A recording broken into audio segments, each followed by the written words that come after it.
Mga ka-Erts, hindi ko alam kung napansin nyo agad, pero sa thumbnail pa lang, may kakaibang vibe na. Parang may tinatagong kwento, may kilig na hindi pa sinasabi, at higit sa lahat, may intriga na unti-unting nabubuo. At dito pa lang, ramdam ko na, hindi ito simpleng eksena lang. Habang tinitingnan ko to, parang may dalawang mundo na pinapakita, isang maayos sa ibabaw, pero sa ilalim, may kaguluhan. Parang simbolo ng nararamdaman ng bawat isa sa kanila.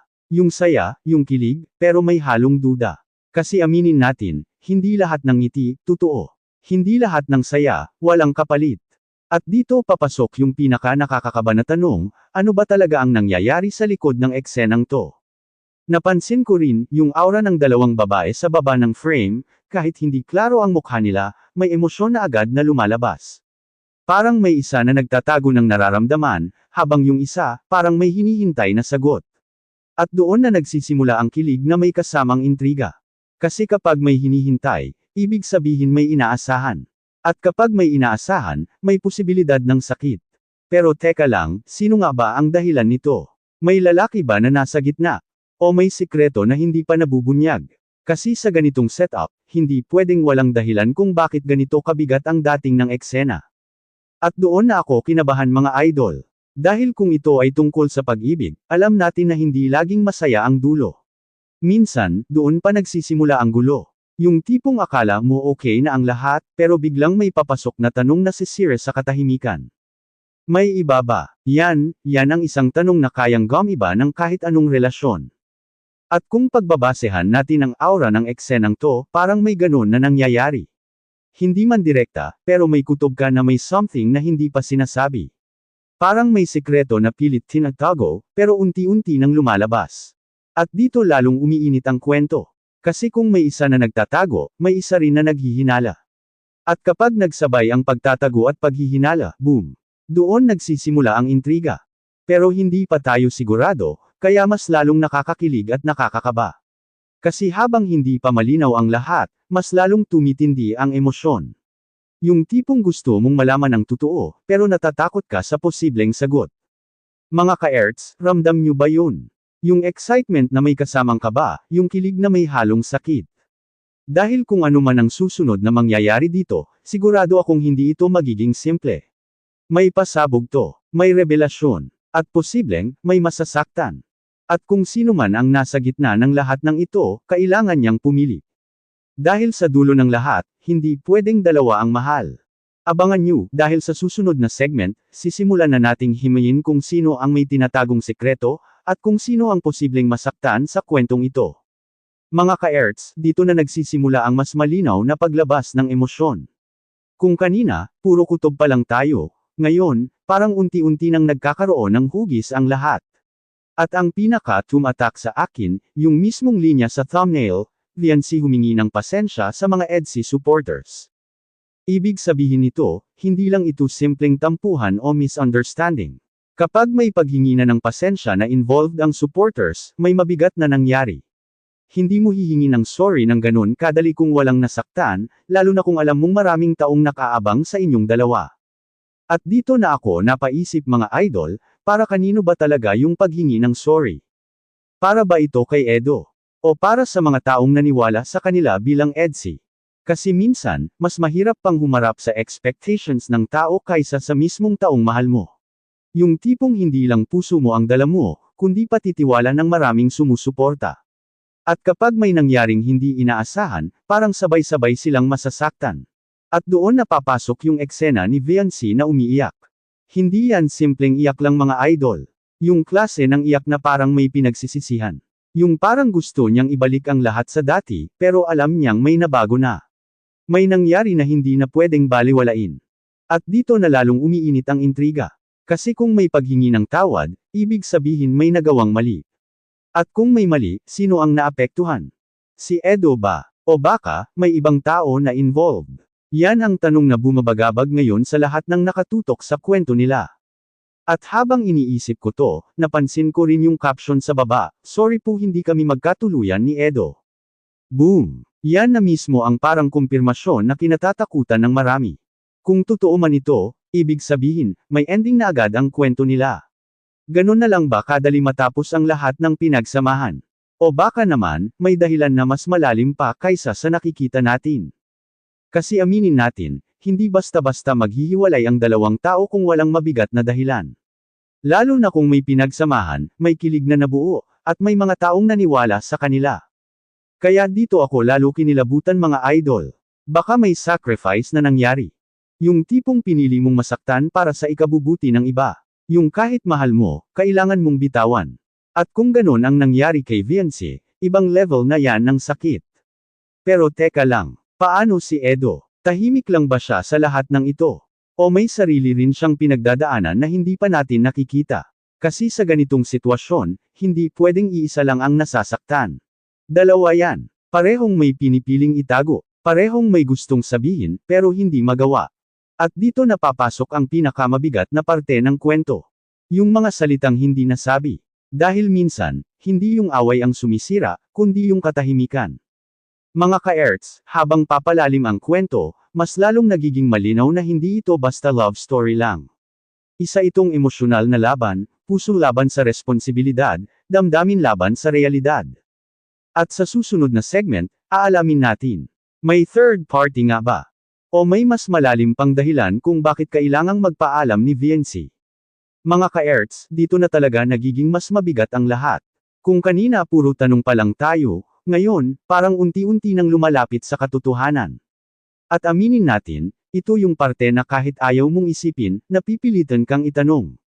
May third party ba? Kasi ganito yan mga idol, sa dami ng nangyari, sa biglaang paghingi ng tawad ni Viancy, at sa linyang, hindi kami magkatuluyan ni Edo, parang may kulang kung walang ibang taong involved. Hindi man natin agad masabi, pero ramdam mo may something na hindi lang simpleng misunderstanding. Pero eto ang twist, hindi rin ganun kadali magbintang. Kasi minsan, akala natin may ibang tao, pero ang totoo, sariling sitwasyon pala ang kalaban. Pwedeng may pinagdadaanan si Viancy na hindi niya kayang i-share. Pwedeng may pressure, pamilya, personal na problema, o mga desisyon na kailangan niyang unahin kaysa sa nararamdaman niya kay Edo. At kung ganun ang nangyayari, mas masakit yun. Bakit? Kasi hindi mo pwedeng kalabanin ang isang bagay na wala kang kontrol. Hindi mo pwedeng agawin ang taong mahal mo kung ang dahilan ng paglayo niya, ay para sa ikabubuti ng lahat. At doon ako lalo tinamaan mga idol. Kasi kung si Viancy mismo ang nagdesisyon na umatras, hindi dahil wala na siyang nararamdaman, kundi dahil kailangan, ibang klase na yun ng sakripisyo. Yung tipong mahal mo, pero pinipili mong bitawan. Hindi dahil gusto mo, kundi dahil yun ang tama. Pero syempre, hindi mawawala yung kabilang side. Si Edo. Ano kaya ang nararamdaman niya sa mga oras na to? Kasi kung ikaw ang nasa posisyon niya, yung taong mahal mo, biglang atres, tapos hindi mo maintindihan kung bakit, ang hirap nun. Yung gusto mong ipaglaban, pero parang wala kang laban kasi hindi mo alam ang totoong dahilan. At doon pumapasok ang sakit na hindi mo maipaliwanag. Yung tipong kahit anong gawin mo, parang kulang. Parang may kulang na piraso ng kwento na hindi mo makuha. At mga ka-Erts, doon lalo umiinit ang intriga. Kasi habang hindi pa malinaw ang lahat, mas lalong nagkakaroon ng kanya-kanyang kwento ang mga tao. May magsasabi na may third party. May magsasabi na napilitan lang si Viancy. May iba naman na iisipin, baka hindi talaga sila para sa isa't isa. Pero ang totoo, sila lang ang nakakaalam ng buong kwento. At yon ang pinakamasakit tanggapin. Kasi kahit gaano tayo ka-invested, kahit gaano natin kagustang malaman ang katotohanan, may mga bagay na mananatiling sa kanila lang. Pero hindi pa tapos ang lahat mga idol. Dahil sa ganitong klase ng kwento, laging may isang tanong na bumabalik. May chance pa ba? At yan ang aalamin natin sa susunod na segment. Dahil baka, hindi pa ito ang wakas. Baka, ito pa lang ang simula ng mas mabigat na laban. Mga ka-Erts, kung kanina tinanong natin kung may third party ba, ngayon, mas mabigat na tanong ang haharapin natin. Tapos na nga ba talaga, o may pag-asa pa? Kasi aminin natin, hindi madaling tanggapin yung linyang, hindi kami magkatuluyan ni Edo. Parang final na Parang sarado na ang pinto. Pero kung susuriin mo ng mabuti, may mga bagay na hindi tugma. Una, bakit may paghingi pa ng tawad? Kung wala na talagang pakialam, hindi na kailangan mag-sorry. Pero si Viancy, humarap. Umiyak. Nagpaliwanag, kahit hindi pa buo ang detalye. Ibig sabihin, may natitira. May halaga pa rin para sa kanya ang naramdaman ng mga tao, at higit sa lahat, yung kay Edo. At doon napapasok yung isang posibilidad na ayaw nating aminin. Baka hindi pa tapos. Baka, napilitan lang silang tumigil. Baka may sitwasyon na kailangan munang unahin. Pwedeng may personal na laban si VNC, o may responsibilidad na hindi niya pwedeng talikuran. At kung ganun nga, hindi ibig sabihin nun na wala na siyang nararamdaman. Minsan, hindi mo lang talaga kayang ipaglaban sa ngayon. Pero eto ang mas masakit na reality mga idol. Kahit may nararamdaman pa kayo sa isa't isa, kung hindi kayo sabay sa timing, wala rin. Yan ang isa sa pinakamahirap tanggapin sa pag-ibig. Yung mahal nyo ang isa't isa, pero hindi nagtatagpo ang panahon. At paano si Edo? Dito ako napapaisip, kasi kung may chance pa, kailangan may gagawin siya. Hindi pwedeng tahimik lang. Kasi kung mahal mo ang isang tao, lalaban ka, kahit mahirap, kahit walang kasiguraduhan. Pero paano kung pinili niyang manahimik?